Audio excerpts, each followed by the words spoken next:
بسم اللہ الرحمن الرحیم۔ ایک دفعہ حضرت عیسیٰ علیہ السلام ایک جگہ پر بیٹھے ہوئے تھے۔ انہوں نے دیکھا کہ ایک بوڑھا شخص بیلچہ اٹھائے اپنی زمین سے جڑی بوٹیاں صاف کر رہا ہے۔ حضرت عیسیٰ علیہ السلام نے اللہ سے درخواست کی کہ وہ اس کے دل سے دنیا کی محبت نکال دے۔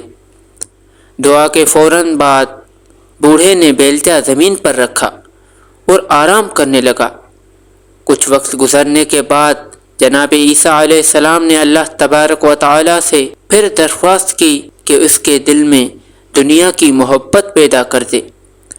آپ علیہ السلام نے جیسے یہ دعا مانگی تو بوڑھا شخص اپنے مقام سے اٹھا اور بیلچہ اٹھا کر دوبارہ محنت کرنے لگا۔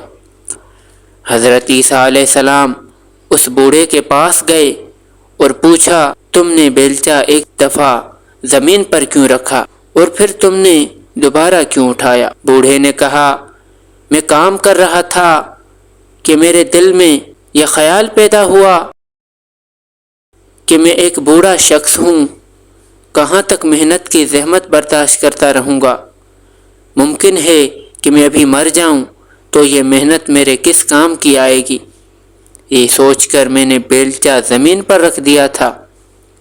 اس کے چند لمحے بعد میرے دل میں یہ خیال آیا کہ تو اس وقت زندہ ہے اور ہر زندہ شخص کے لیے وسائل زندگی کی ضرورت ہوتی ہے۔ اگر تو کام نہیں کرے گا پھر وسائل سے محروم ہو جائے گا اور روٹی کہاں سے کھائے گا؟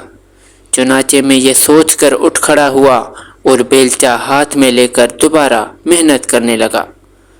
پیارے دوستو، اس واقعہ سے ہمیں یہ سبق ملتا ہے کہ اگر انسان کے دل سے دنیا کی محبت ختم ہو جائے، اللہ تعالیٰ کی محبت پیدا ہو جائے تو وہ اللہ تعالیٰ کے دیے ہوئے کم رزق پر بھی شکر ادا کرتا ہے اور ایک پرسکون زندگی گزارتا ہے، جبکہ اگر دل میں دنیا کی محبت پیدا ہو جائے تو اس کے دل میں لالچ بڑھتا ہی جاتا ہے اور وہ کبھی پرسکون زندگی نہیں گزار پاتا۔